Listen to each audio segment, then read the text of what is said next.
Hello दोस्तों, Bharat updates channel में आपका स्वागत है। दोस्तों आज है 26 अप्रैल 2023 और आज के 10 इंपॉर्टेंट अपडेट्स आप सभी के लिए लेकर यहाँ पर आ चुका हूँ। चलिए फिर शुरू करते हैं, ये यहाँ पे अपडेट्स रहेंगी।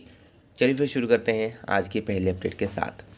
दोस्तों ये रही पहली अपडेट, गगल एयरपोर्ट पर जो है रात्रि विमान की सफल लैंडिंग। रात 9:05 पे जो है उतरा गाजियाबाद से आया वायुसेना का जहाज़।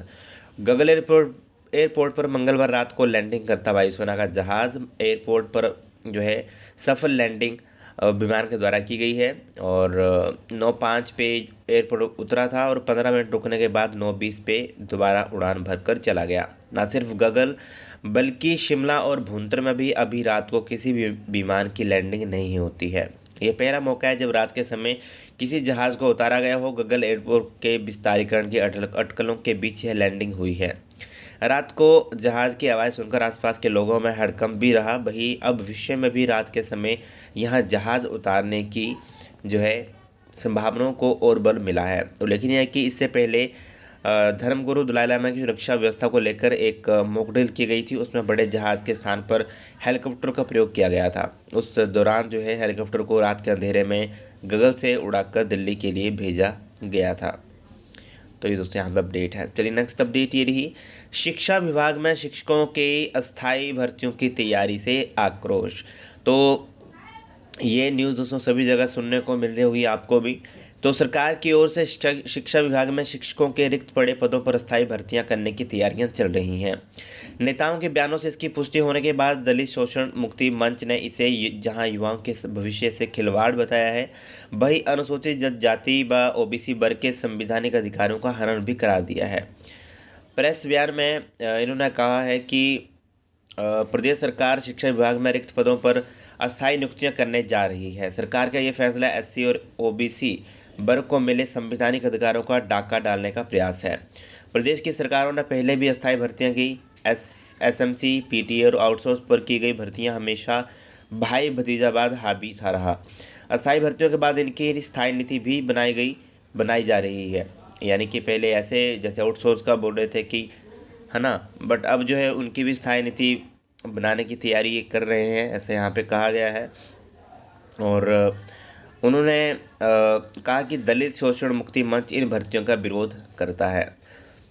तो आपका इसके ऊपर क्या विचार है, क्या आप इसके ऊपर सोचते हैं? ये जो अभी अस्थाई टीचरों की भर्तियां करने का ये सरकार विचार कर रही है, तो इसके बारे में आप मुझे कमेंट करके ज़रूर बताइएगा। ऐसा होना चाहिए, नहीं होना चाहिए? अगर होना चाहिए तो क्यों होना चाहिए, नहीं होना चाहिए तो क्यों नहीं होना चाहिए?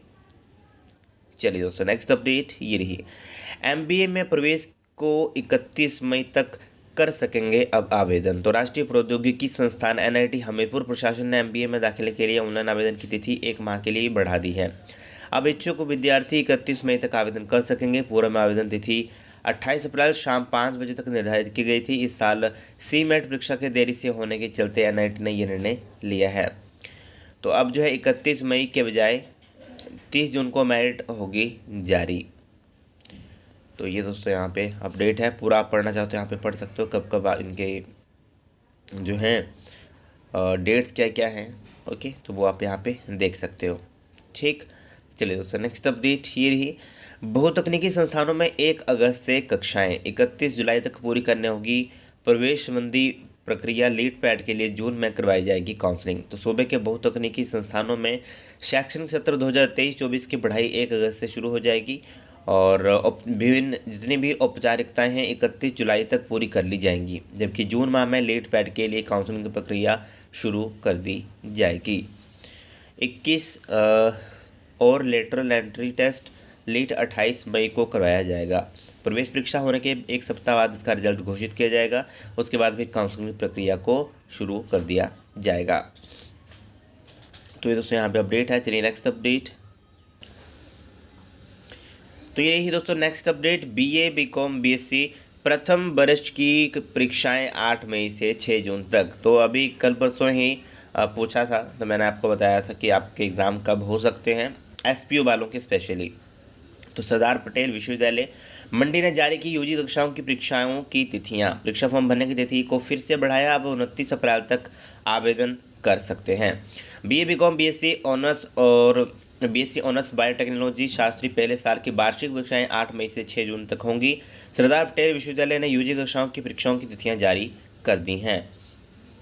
तो ये आप दोस्तों देख सकते हो। और यहाँ पर डेट को जो है यानी कि एग्जामिनेशन फॉर्म की डेट को फिर से बढ़ाया गया है, 29 अप्रैल इसकी डेट कर दी गई है।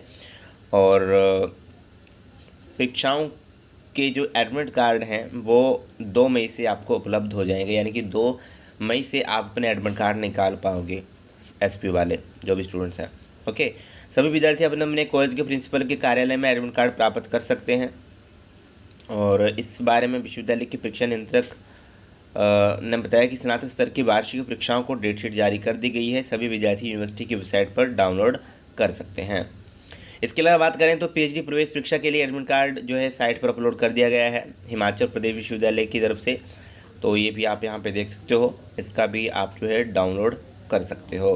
ठीक है, पीएचडी के लिए जिन्होंने जो भी पीएचडी एंट्रेंस एग्ज़ाम जिन्होंने फिल किया था तो उसके रिगार्डिंग ये अपडेट यहाँ पे रहेगी। ओके, पूरी इन्फो आपको एडमिट कार्ड के ऊपर मिल जाएगी, कब होगा, कितने बजे होगा, कहाँ होगा। ओके, तो वो सब आपको एडमिट कार्ड के ऊपर देखने को मिल जाएगा। नेक्स्ट अपडेट ये रही, सीबीएसई 10वीं 12वीं का परीक्षा परिणाम मई मध्य तक आने के आसार। तो केंद्रीय माध्यमिक शिक्षा बोर्ड की 10वीं व 12वीं परीक्षा दे चुके छात्रों को अभी रिजल्ट का इंतजार करना होगा।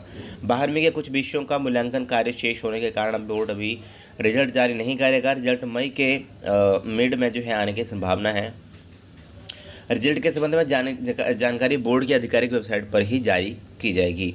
चलिए दोस्तों, नेक्स्ट अपडेट ये आप देख लीजिएगा। ठीक है, चलिए नेक्स्ट अपडेट ये रही, कांगड़ा में बारिश, मंडी सिरमौर में भारी ओलावृष्टि। आज से प्रदेश में येलो अलर्ट, हिमाचल में 29 अप्रैल तक बारिश और ओलावृष्टि के आसार, गेहूं मटर सेब को होगा नुकसान। मंडी के सराज और सिरमौर के हरिपुरधार में ओलावृष्टि से सफ़ेद हुए खेत। 29 अप्रैल 26 से लेकर 29 अप्रैल तक जो है प्रदेश में यानी कि हिमाचल में मौसम खराब बना रहने का पूर्वानुमान है और मौसम में बदलाव आने के आसार यहाँ पे जताए गए हैं। चलिए दोस्तों, नेक्स्ट अपडेट ये रही, पीएम मोदी ने केरल की पहली वंदे भारत एक्सप्रेस को किया रवाना। केरल में 3200 करोड़, दादरा नगर हवेली को में जो है 4800 करोड़ रुपए की परियोजना का लोकार्पण शिलान्यास। कोची में देश की पहली वाटर मेट्रो की शुरुआत। चलिए दोस्तों, नेक्स्ट अपडेट ये रही, मुख्य आरोपी उमा की भांजी दलाल की पत्नी गिरफ्तार। दोनों को आज कोर्ट में किया जाएगा पेश। पूर्व में आयोग के 2 चपरासी और 2 व्यक्ति किए जा चुके हैं गिरफ्तार। आरोपी ट्रैफिक इंस्पेक्टर की जमानत पर अब कल होगी सुनवाई। तो यह है जीवाईटी पेपर लीक मामले से रिगार्डिंग ये अपडेट रही थी।